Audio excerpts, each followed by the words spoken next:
I never thought in my whole life that the person who would hurt me the most would be my own son. What would you do if the very child you gave life to became the one who tried to take yours? I never thought in my whole life that the person who would hurt me the most would be my own son. People always say that no wound cuts deeper than when it comes from family, but I never believed it until that terrible day. I am a mother. I carried him in my womb. I raised him. I gave him everything I could, and yet he became the reason I almost lost my life. It still feels strange to say it out loud. My son locked me inside a freezer, a place meant for storing meat and fish, not a living human being. The moment I heard the heavy lid slam shut above me, my heart sank. The cold wrapped around me so fast that it felt like knives stabbing through my skin. I could hear my own breath fogging up the air, and in that frozen box, I realized that this was not some accident. My son had done this on purpose. Inside that freezer, I had hours to think, hours to remember everything, hours to question how we had reached such a dark point.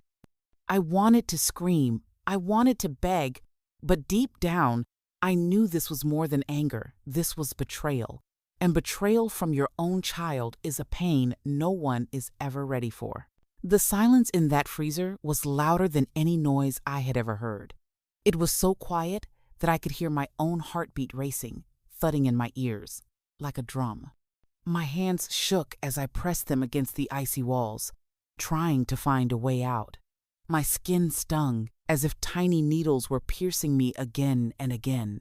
I never knew cold could feel so alive, so cruel. Every breath I took became shorter, turning into little clouds in front of my face. In that cold darkness, I had no one to call, no one to hear me. I felt like I had been buried alive. I kept asking myself, why would he do this? What had gone so wrong between us that my own son could look at me and choose to lock me away like a piece of unwanted food? As the minutes passed, fear turned into anger, and anger turned into heartbreak. I remembered his first cry, his first steps, the way he used to hold my hand when he was little. Now that same child had grown into someone I could hardly recognize. My body was freezing, but my heart was burning with pain. It didn't start that day. His strange behavior had been growing for months, maybe even years, but as a mother, I always told myself he would change. He used to come home with a face full of anger, slamming doors, raising his voice at me. At first, I thought it was just a phase, that maybe he was stressed or tired, but soon it became worse. He started disrespecting me in ways no child should. I saw greed in his eyes, selfishness in his words, and a kind of darkness that scared me. Still, I forgave him. I always forgave him. I told myself, he's my son. He'll understand one day. I ignored the warning signs. I convinced myself that love could cover his faults.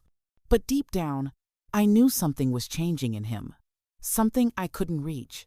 And the sad truth is, when a child's heart hardens against their own parent, the parent is left powerless.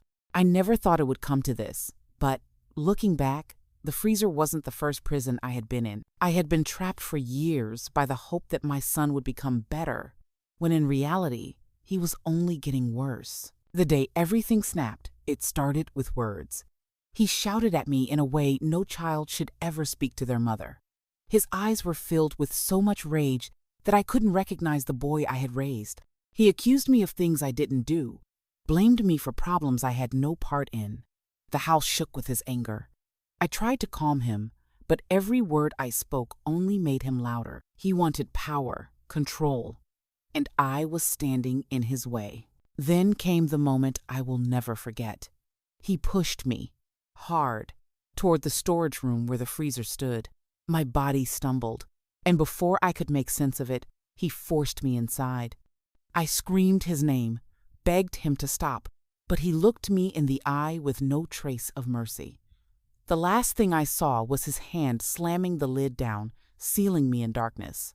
That was the moment I realized the boy I loved so deeply had become my enemy. When the lid closed, The sound echoed in my ears like the final beat of a drum. My hands pushed against the top, but it was locked from the outside.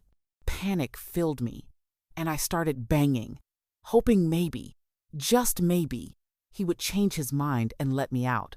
But nothing happened. My voice cracked from shouting, and the cold started creeping into my bones. My breath came out in sharp bursts, and the air inside grew thinner.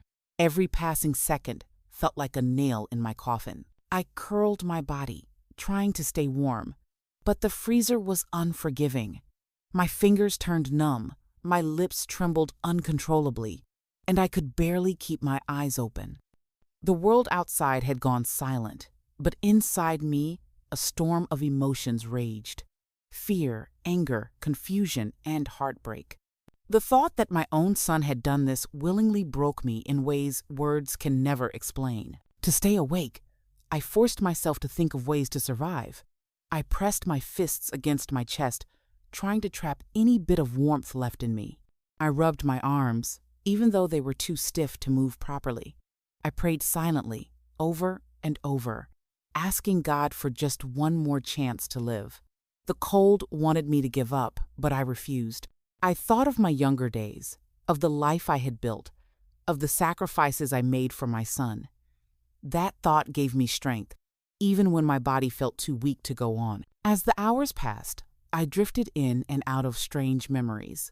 My mind wandered back to when he was little, a boy who once ran into my arms after school, a boy who once said, "Mama, I love you." I remembered the nights I stayed awake when he had fevers, the meals I skipped so he could eat, the shoes I wore until they tore so he could have new ones. All those sacrifices played in my mind like a movie. It hurt to think that all of it had led me here, freezing alone because of his betrayal. I thought about the times he laughed, the way he used to hold my hand tightly when he was scared of the dark. That same child had now thrown me into a deeper darkness than any shadow in his room. My tears froze on my cheeks, turning into tiny crystals. The pain wasn't just in my body, it was in my soul. I realized that sometimes the people you love the most can become the ones who break you the hardest. Time no longer made sense. Minutes felt like hours. Hours felt like days. The cold made everything slow, like the world was frozen along with me. My body begged me to sleep, but I knew if I closed my eyes, I might never open them again.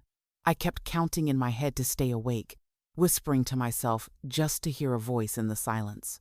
My breath became shallow, my chest heavy, and my thoughts scattered like pieces of broken glass. At some point, I stopped feeling my legs. My fingers felt like they belonged to someone else. The pain had turned into numbness, which scared me more than anything. Pain meant I was still alive. Numbness meant I was fading. Every time my eyes started to close, I forced them open again. I told myself, not yet. Not like this. I will not die in here. My body was weak, but my will was strong.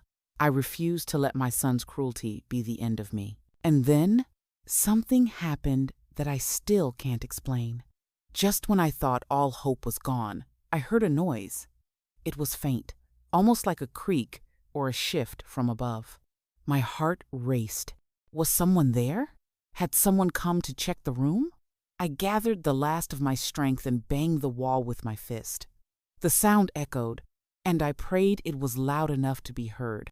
The thought that help might be near gave me a spark of life. That small sound became my anchor in the freezing dark. When the lid finally opened, a rush of air hit my face. My eyes blinked against the sudden light, and I gasped for breath as if I had been reborn. My body was stiff, but I was alive. Someone had found me, though I will never forget the look of shock on their face when they saw me curled up in that freezer. I was weak, trembling, and barely able to move. But I knew one thing for certain. I had been given another chance, and I would not waste it. Lying in my bed later, covered in blankets, I thought about everything that had happened. My body was safe, but my heart was still broken. How could I live with the knowledge that my own son had done this to me? How could I ever look at him the same way again? The betrayal was too deep, the scar too wide. I wanted answers, and I knew there was only one way to get them. I had to face him. When I confronted him, his face showed no shame. He looked at me with coldness, as if he were the victim and I was the problem. I asked him, why? Why would you do this to me? He didn't lower his eyes, didn't stumble over his words. Instead, he spoke with a hardness that shocked me. His reason spilled out like poison. He blamed me for holding him back, for not giving him more, for being the reason his life wasn't the way he wanted. Each word cut deeper than a knife. The truth hit me like a storm. He hadn't acted out of anger alone. He had planned it. His heart had been brewing with resentment for a long time, and I had been too blind to see it. My son was not the boy I once knew. He had changed into someone else, someone I could barely recognize. His words showed me that he didn't see me as his mother anymore. He saw me as his enemy. After hearing his bitter truth, I felt torn apart. Part of me wanted to scream, to curse him for what he had done. Another part of me wanted to cry, to hold him and beg for the little boy I once knew to come back. But deep inside, I realized that the decision was mine. I could let his actions destroy me, or I could stand tall and decide his fate. I was the one who had survived. I was the one who had endured the cold. And now, I was the one who would choose what happens next. My final choice was not made out of weakness, but out of strength. I decided that while he may have locked me away, he would never lock away my spirit. I could hand him over to justice. I could cut him off completely, or I could give him one last chance. Whatever the world thinks, the truth is simple. I hold his fate in my hands. And that power, that decision, belongs to me alone.